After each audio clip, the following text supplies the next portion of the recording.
Yo bitches, what is up? No, that's not right. Skating superstars of the city scene, today I'm at the skate park, where I will bring you a short, medium, and long flow. I explored and skated the park before shooting any vid, and have some idea of the lines I want to skate, should traffic allow.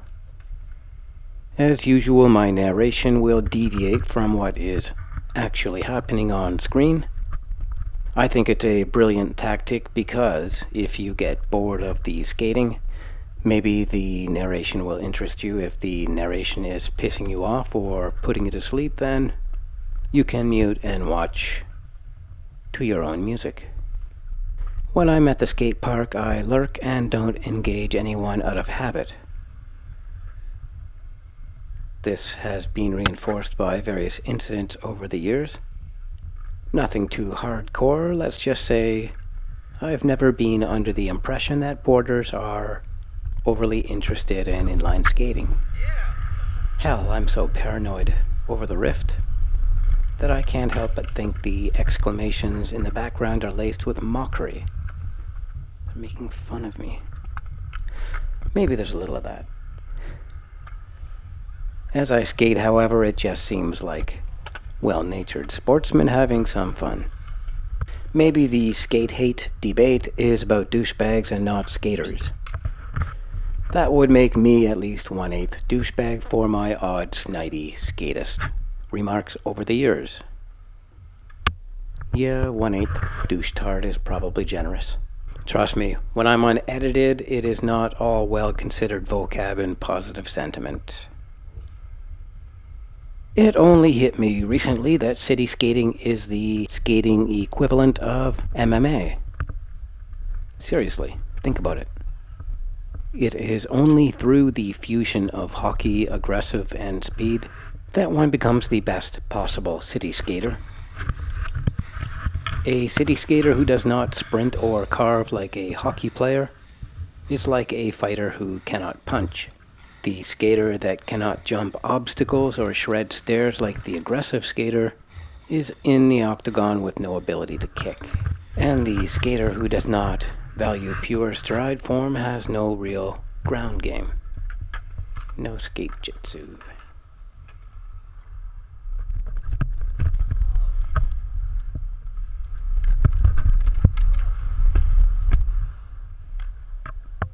It's all just skate foo if you don't have ground game.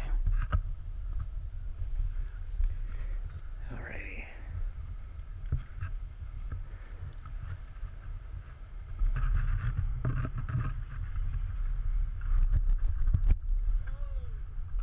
There are arguments to be had as to which specific discipline is most valuable for city skating, but there is no argument that city skating is a hybrid which has been brewing since the inception of inline. Now, constraining myself to any one discipline in this age of information and video accessibility seems almost monkish to me. I am indebted to the purists whose techniques I mimic poorly. On the second and shortest flow, I've got bullets and octane on the iPod. I ain't your savior. Whoops. A little keen there, Billy. Oh yes, third-person reference, but it was self-defacing in a Canadian fake modesty kind of way, so I'll get away with it. Sort of. As a city skater, you can often feel like a pale imitation of the recognized skating forms. Like a UFC fighter who is told his boxing is subpar, you can be convinced that your lack of mastery in any of the sanctioned inline sports somehow makes you a fraud or an imposter. This is more than a bit ironic, as the flow and functionality of the city skate remain quite unmuddied by the filters and constraints of style. If I wanted constraints, I'd learn the tango. On my last line in this park, I choose slow-mo mode. I always find that slow-mo not only lets me break down the stride needed in the landscape, But it helps me remember the feature more fully with my feet while still going slow enough to process more than a blur with my eyes. In a sci-fi movie, what I'm doing right now would be called imprinting. This is a true fact, for sure.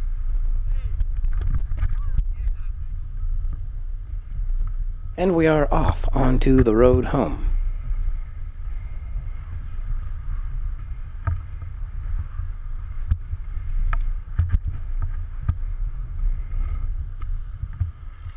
I was ready to stop here, but she waves me on. Don't have to ask me twice. Back to the MMA comparison. Georges St-Pierre is the most well-balanced fighter in MMA in my humble opinion. He has also maintained an integrity and ethos which every city skater should aspire to. GSP does not pander. He fights within the fight that is presented to him. His performances to me are masterful, but he seems to give little thought to his fight style in the octagon. He respects his opponents too much to let fancy cloud his judgment, and he gives credit to his fellow humans that there is an audience out there who understands and appreciates the purity of his wars. Though I would love to see how Anderson Silva would skate. He'd probably still have the nickname Spider. I need a nickname. Skate-a-ghoul. Blade Shadow. Floating Menace. The Scorpion Silverback. T-Rex. B-Rex. Oh yeah, I like B-Rex. B-Rex. Skating to a city near you. B-Rex. Just don't look it up in the Urban Dictionary. Everything's ruined by the Urban Dictionary. Probably owned by hip-hop anyways. Talking about the B-Rex. Looking at my G-Flex. Know what I'm saying?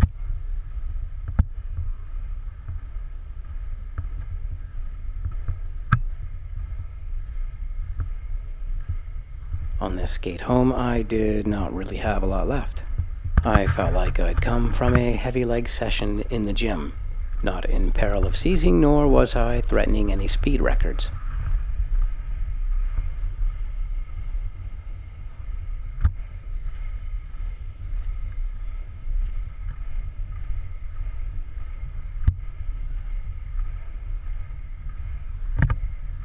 My lane is remarkably clear, just the odd jogger.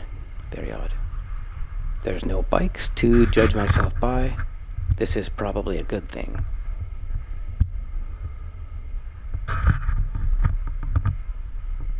I've seen guys ripping down this trail on blades that looked twice the length of mine. They were using ski poles. It looked like the perfect simulation for a cross-country skier in the off-season. Right now, I wish I had ski poles for just a little extra push.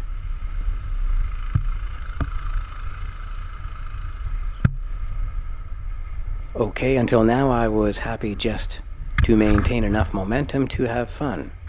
But now I have a target ahead that I would like to catch up to. You can barely see him in the black way ahead. It's a fat guy on an electric scooter. I know that sounds harsh, but I've never seen his face, so I can reduce him to the fat guy easily. My conscience can deal with that at this age anyways. If he was skinny, I'd call him Stickman, or if he wore a cowboy hat, I'd call him a cock jockey. He's riding an electric scooter on a trail for bikes, joggers, and skaters, of course. It makes me dislike him from half a kilometer away. I guess I'm especially biased against the fat guy on the electric scooter because he is propelling his bulk at a pace which he obviously is not able to do under his own power. In other words, do we really want that unhealthy dickbag smashing a cyclist's life to pieces because he reaches into his bag for a Cinnabon while going faster than the rest of us? Oh, I love Cinnabons. Worst part is I couldn't catch up to him. Maybe that motivates my unreasonable scorn partly. Who knows? Yeah, that would make a great slogan. Faster than a jogger, but slower than an electric fat man. That's the new one. I'll get the t-shirts made. I'm at the end of my roll, but I'm going to bring you back to the skate park for a little slow-mo. Here we are with slow-mo on my imitation of slow-mo. I like this one. So there.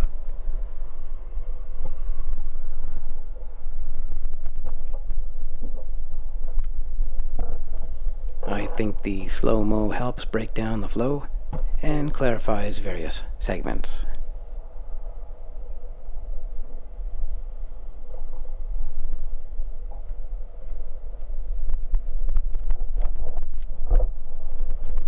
There are infinite possibilities for combinations in this skate park. There are challenges outside of my ability, but within the bounds of reasonable aspiration all around.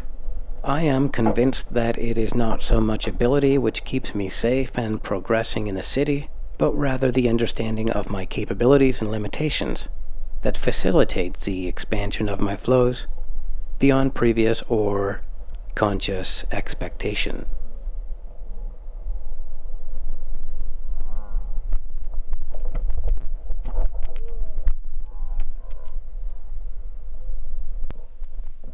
Alright, and let's give the slow-mo a little hang time.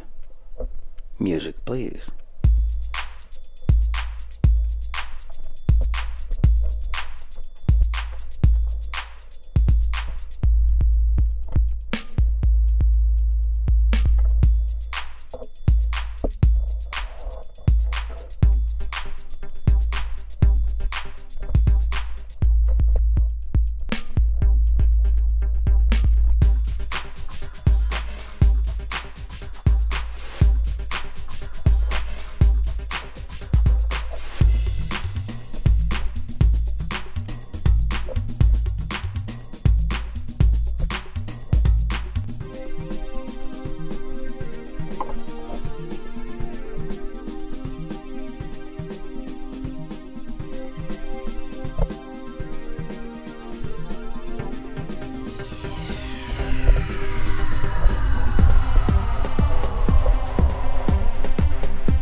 I've started a Facebook group recently for inline city skaters. Please check it out or post your skate vids, favorite podcasts, or anything inspirational, whether it's a skate specific item or not.